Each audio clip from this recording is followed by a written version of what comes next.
getting a job was not just a walk in the park. Because also as you grow, the challenge becomes bigger, and also you want to have a bigger piece of the cake. We are creating an impact that's showing that you don't necessarily need to be on a full engagement. I'm able to tap value from your services.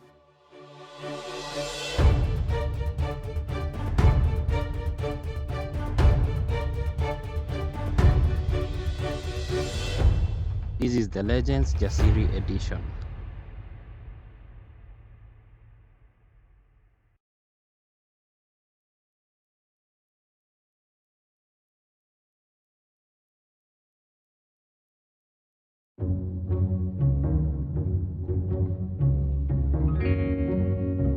My name is Gichuhi, and I'm married with 3 kids.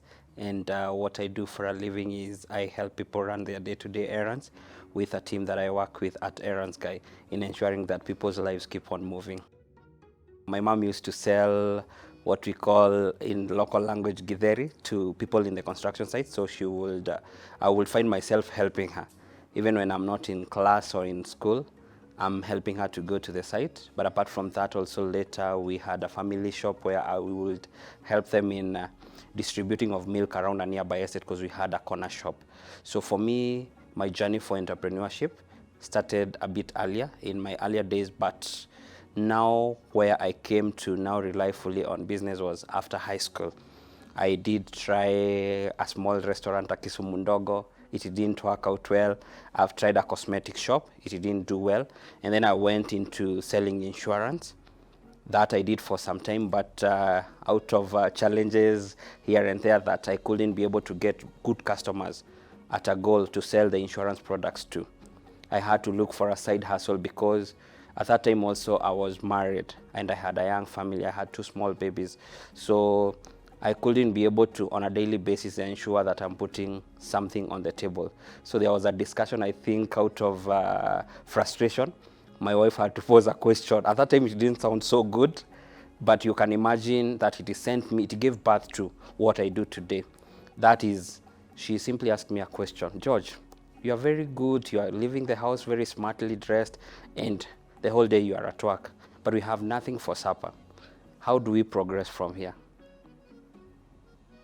Could you look for something that you can do on the side that would ensure that our family goes on surviving as you are looking to settle down? And that is the thought that sent me to thinking, not even thinking, it is the thought that sent me to now asking myself, what else can I do to be able to cater for my family as I try my hand in the insurance industry? And that is how I started my entrepreneurship journey into helping people. Like, for example, it started something simple.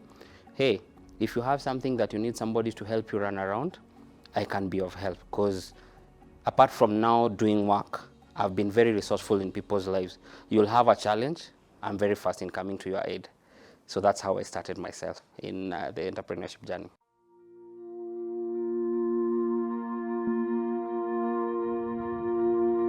Out of my parents' situation, I started school a bit late. So I even didn't do nursery, the preschool, and class 1. I started school in class 2 at more of a children's home, but now it's a well-established school called St. Martin's Primary School in just directly opposite a slum called Kibagare Slums, where the school was able to offer a sponsorship. And out of that, that is where I did my whole primary school up to class 8 and got a sponsorship to join Kanunga High School in Kiambu County. And after high school, stayed out of school. I didn't join college immediately because of also financial issues. But also at school, I wasn't a bad performer. But I did quite well because at the end of the day, I managed a C+ in high school as much as I expected something way above that. But out of that, that's been briefly my story about in school. Then I stayed out of after high school around 5 years without going back to college because of financial issues. 2010, I find myself back in campus at Maseno University. And then first year, second year, having some small challenges here and there in raising my own school fees. And then I started a family. So I had to drop out of college, focus on the family now.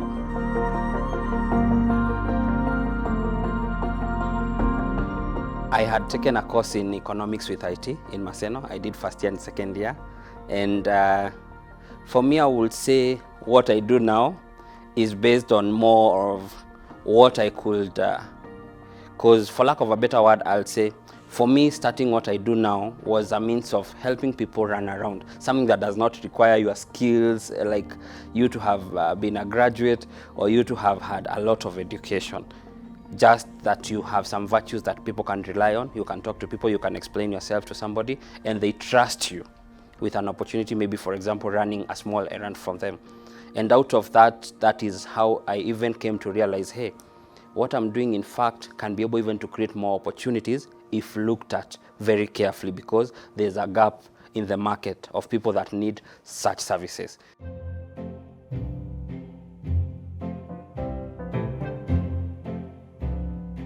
For me, entrepreneurship is all about having something that is needed by somebody. And what you are offering that person is able to have some value in their lives. And I'll give an example with what I do. If, for example, I'm here in this meeting, maybe I had a bill that I needed sorted maybe at Kenya Power. I can't be at my workplace and be at Kenya Power at the same time. And I can't keep on asking my bosses for permission. So I'm looking for somebody who is employed, who is not able to spare some time to go run personal errands. So I'll come and make a value proposition that I'm able to help you run side hustles that you are doing or side projects that you need attended to while you are focusing on your employer's core duties. And that person will realize, hey, I think this person can be really of help to me because I don't need to be running everywhere. No one will need to know what I'm doing on the sites, yet things are happening. In the evening, we'll just make a call and, hey, how was the engagement that I had sent you? It's done. Another example, we have Kenyans in the diaspora. They have distance limitations. Even if they wanted something done in Kenya, they can't be able to come all the way. So they will need somebody who is in the country, and there's been various challenges. Like if somebody is in Dubai, they need their child's school fees paid. They need somebody to go to bank, somebody who is trustworthy. If they rely on their brothers and sisters, they are also trying to make a living. Their life is also busy. So they need somebody whom they can put to task and reduce the risks that are also involved in the same. So for me, I would say entrepreneurship is all about a value that you know other people need, and not just knowing that value, being able to package that value in a way that somebody identifies with that. Because you sell what somebody buys what they need. You can't come and sell me a shoe that I don't need. If I'm a sports person, come and sell me a shoe that will aid me in doing better or performing better or upping my image. So for me, that is what I would call entrepreneurship.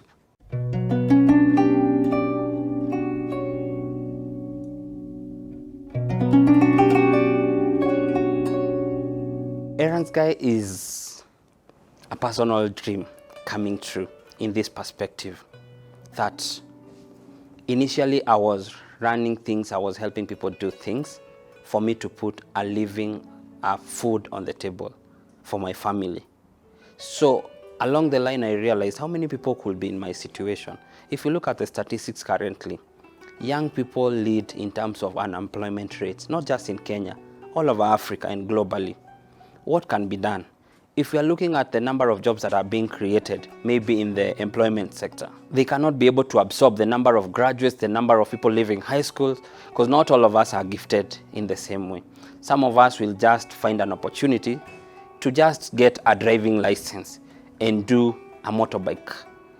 So what can you do in such a situation? So for me, Errands Guy is a story all about finding something for myself, but also helping others find something for themselves as they are trying to put a footing on the ground. That I've gone to school, I've not been able to land somewhere to work.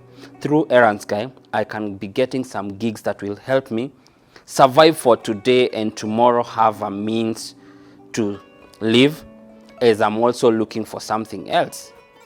So for me, Errands Guy is a platform where I'm able also to create impact to, number one, clients looking for solutions, but also for young people and persons with disabilities that need opportunities to have a decent alternative income.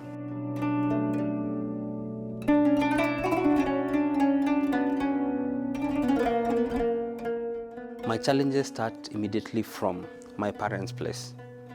And this is what I'll tell you. Like, some of the people we went to school with, they've gotten opportunities to work maybe in the banking sector. Maybe somebody has a place where you every day don a tie. I'm not saying how you wearing a tie is bad, or a suit, because I do also that at times when it calls for. But initially, even my parents couldn't understand. My mother-in-law would ask, because I've married a lastborn, a lady who is a lastborn in their family, would ask the elder siblings, can't you help your sister's husband get a job? Because people would think my work is just going around. And I don't know if I can put it in Kiswahili, and kumaliza kiatu. There's somebody that told me, why kazi yako ni kuzunguka kumaliza kiatu? Because people thought that my knocking and helping people run around, do their errands, was being jobless. That is, I was suffering, so that is why I was like doing that. So number one was, the biggest challenge was to prove to people that what I'm trying to do is something that is viable. That was the first challenge. Challenge number two has been around, along the line you need resources. You need to have, if you're in a marriage, in a family, you need to have a very supportive maybe wife or ecosystem that is around you. That rarely comes, but for me, I'm lucky that even the idea came out of a challenge that was thrown to me from my wife. So some of the challenges I've gone through have been directly from people believing into what I'm doing, to actually now when people start seeing you now getting featured 1 or 2, 3 places, or now earning some income and having some people that are working for you, now also people think that it's also a bed of roses. So what people see may not be actually, is just a small percentage of the kind of challenges you go through in convincing people to even put their money in you, in convincing people to believe in your brand. Those are challenges that you have to deal with, and I deal with personally, even before now we talk of as a brand.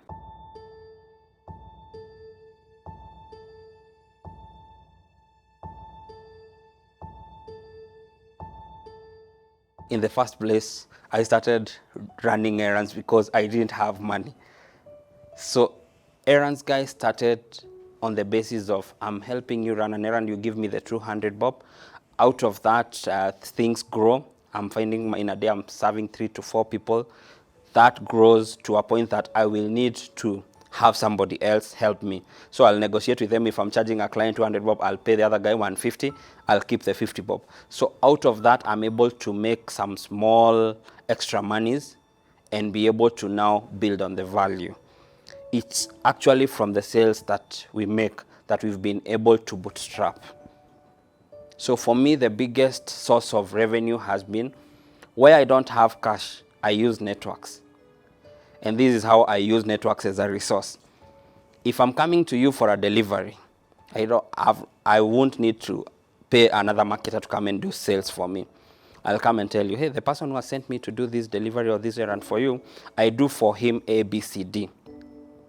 And I believe you, I could be able to do the same for you. So out of that, that is how I've been using some of the resources. So in my getting here, or in us getting here, some of the ways we've raised capital has been through the sweat that we put on the work, and from the savings we recoup them back to the business.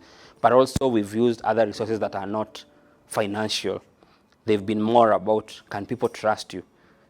Are you reliable? If I give you my word, am I able to deliver on it? If you tell me get here by 9, am I able to get here? Because those are some of the things that make people believe in you. Some of my best mentors and advisors up to date, they've not given me any money, but their advice has been very, very, very useful to getting us here.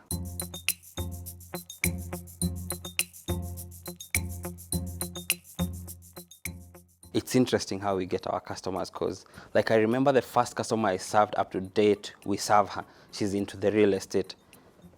Out of that good experience and offering them great customer service, as much as there will be challenges here and there, and how you deal with them builds confidence, is from her I've been able to serve like 100 other clients out of just one person, building on the networks of what she's able to trust you. So number one has been, after offering a good service, ensure that you are getting a referral from that.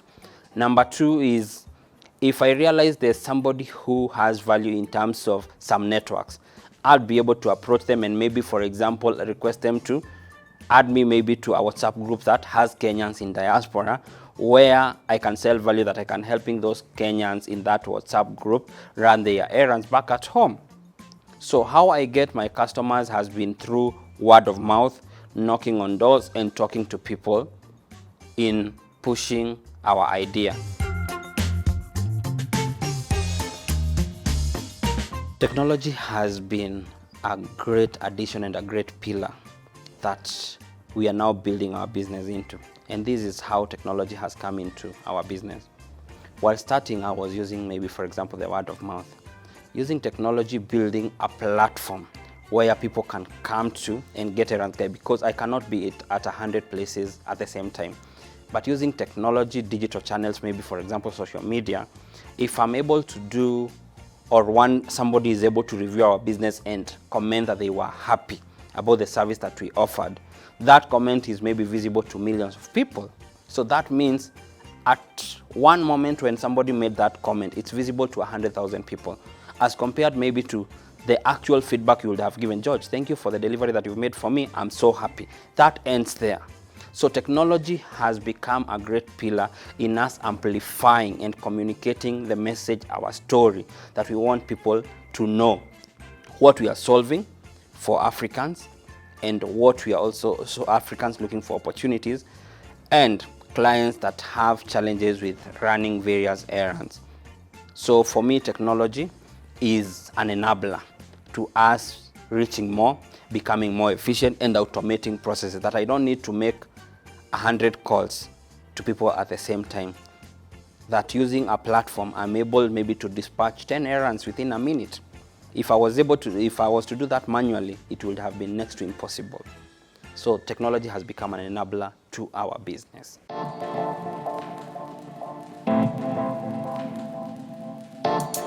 My vision is to create a platform that will be able to cater for people that are looking for various errand solutions, either skilled or unskilled, and connect them with vetted fulfillers or gig workers that are able to deliver quality, both in Africa and Africans living and working in the diaspora, as well as tap into those that have various interests in Africa. And this is what I mean by that. For example, we have a company in the UK that does some contracts with a multinational that is in Kenya. So we are the people that they are running up and down. So that is our dream. And through that, we'll be able to shape, because my goal is to have the next 1 million fulfillers in Africa within the next 5 years, be able to impact at least 1 million people in creating decent alternative opportunities. And this also to become a story that other people can know that you can start from the trenches in trying to run things. You don't look like it, but at some point, the little that you are doing, because like now, I didn't know that one day we will be able to employ maybe somebody like a CFO.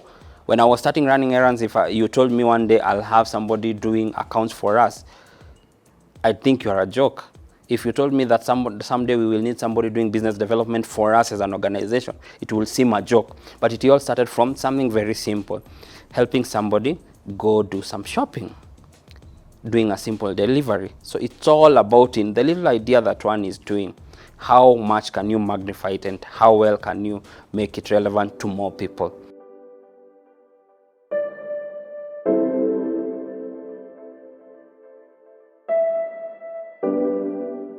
One thing that every day I wake up telling myself is I have to be justified, for lack of another better word, that what I'm offering, what I'm serving you for, meets your requirements. So number one is we're building a culture of, first of all, offering value.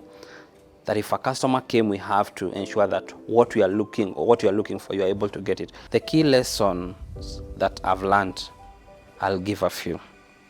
And I'll start with one, based on a narrative that is given that you have to work smartly. And I agree with that so much, that you have to be smart in what you're doing. But just being smart in itself is not enough. Putting in the hours in what you're doing, because if you are doing the same thing every day, you'll become the best at it. So if you are going into entrepreneurship, whatever you find yourself into doing, ensure that you have enough commitment for what you want to do. You cannot say you want to serve people and you do not commit enough time into learning your trade. So commit enough time to learn your trade so that you can become the best, because there are a lot of people that people can buy from. But why do people come to you? Because there's something that you offer that is unique, and you can only know your uniqueness through spending a lot of time on what you are doing. That is number one. Number two, having a business idea is very different from actually doing business. We do not enjoy monopoly of ideas. How many people have ideas to run errands? A lot. How many people are running errands? A lot.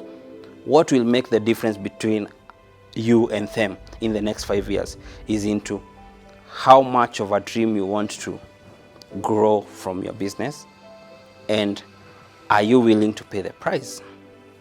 If it's about relationships, business is about relationships, networks. You make money from fulfilling your promise in a relationship, and this is what I mean. If I'm able to do deliveries for you, there has to be a business partnership. I'm your delivery partner. So I have to ensure that I learn about your business. I have to learn about what works for your business, because what works for your business may not work for somebody else, and ensure that I build a relationship around delivering that value. So if you are doing business, first commit and give enough time to what you are doing. Then number two, an idea is not enough. Work on it every day and be hungry for growth. Because if you have to make sense and be relevant in business, you have to be hungry for growth. What you did yesterday is not enough to sustain you for today. Today you have to work harder than you did yesterday.